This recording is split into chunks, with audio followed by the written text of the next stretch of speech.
মহাপাপে ভরে গেল পৃথিবী। অনাচারে, অত্যাচারে, ব্যাধিচারে মত্ত হলো ধরাবাসী।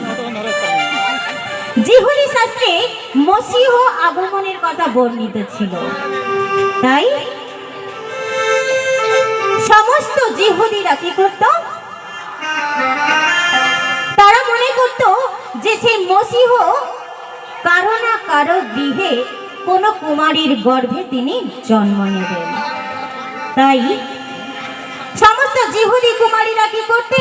তারা আশা ও প্রার্থনা করতেন যেন মসীহ তার গর্ভে আবির্ভূত হন।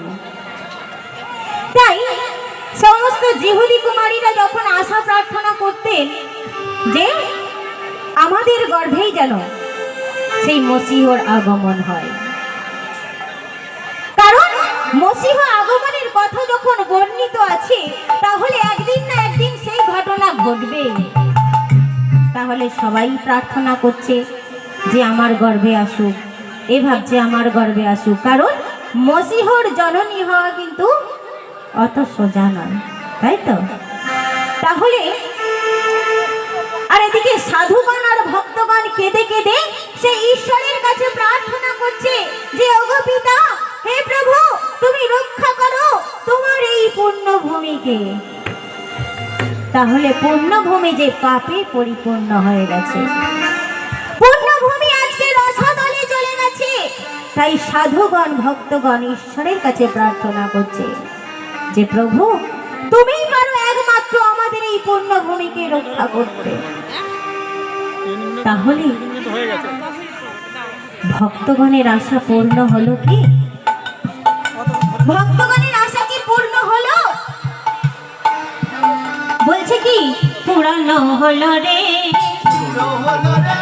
পুরানো হলো রে, ভক্তগণের আশা রে পুরানো হলো রে। ওই বেথলেহেমের গোয়াল ঘরে পুরানো হলো রে, ওই মেরি মাতার উদরে পুরানো হলো রে,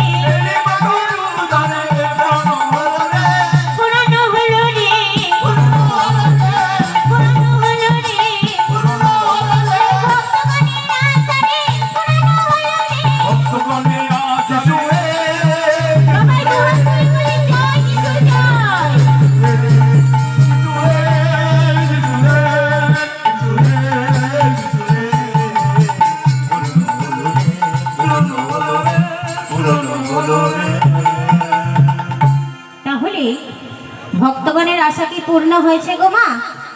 হ্যাঁ, পূরণ হয়েছে। তাহলে কোথায় পূর্ণ হয়েছে? না সেই বেথলেহেমের গোয়াল ঘরে আর মা মেরির উদরে।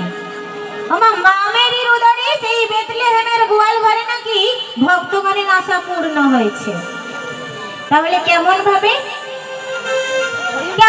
সেই বেথলেহেমের গোয়াল ঘরে ভক্তগণের আশা পূর্ণ হলো?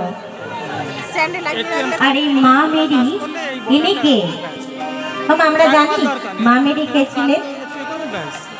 হ্যাঁ, যিশুর মা। তাহলে এই মা মেরি তিনি কে ছিলেন? তার বাড়ি কোথায় ছিল? কি তার পরিচয়? আমরা সেটা দেখতে গেলে এই পালাটা কিন্তু প্রথম থেকে শুনতে হবে মন দিয়ে।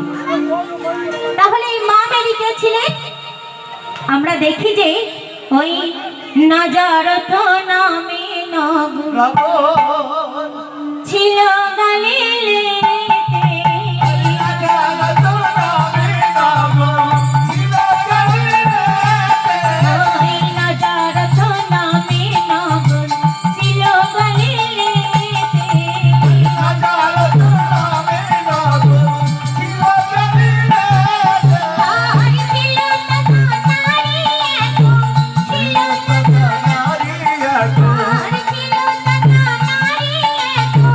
ছিল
তুলনা দিতে নারী কি বা পরম সতী নারী, তার তুলনা দিতে নারী। রে পরম সতী নারী তার তুলনা দিতে নারী তার তুলনা দিতে নারী। তার তুলনা দিতে নারী। তাহলে গালিলে নাজারত নামে এক নগর ছিল, আর সেই নগরের মধ্যে একটি ক্ষুদ্র পরিবার বাস করতেন, জোয়াকিম ও আন্না। তারা উভয়েই খুব ধর্মভীরু ছিলেন। আর প্রাচীন ঐতিহাসিক তথ্যে পাওয়া যায় যে বহুদিন তাদের কোনো সন্তান হয়নি, তাদের কোনো সন্তান ছিল না সেই জোয়াকিম আর আন্নার জীবনে।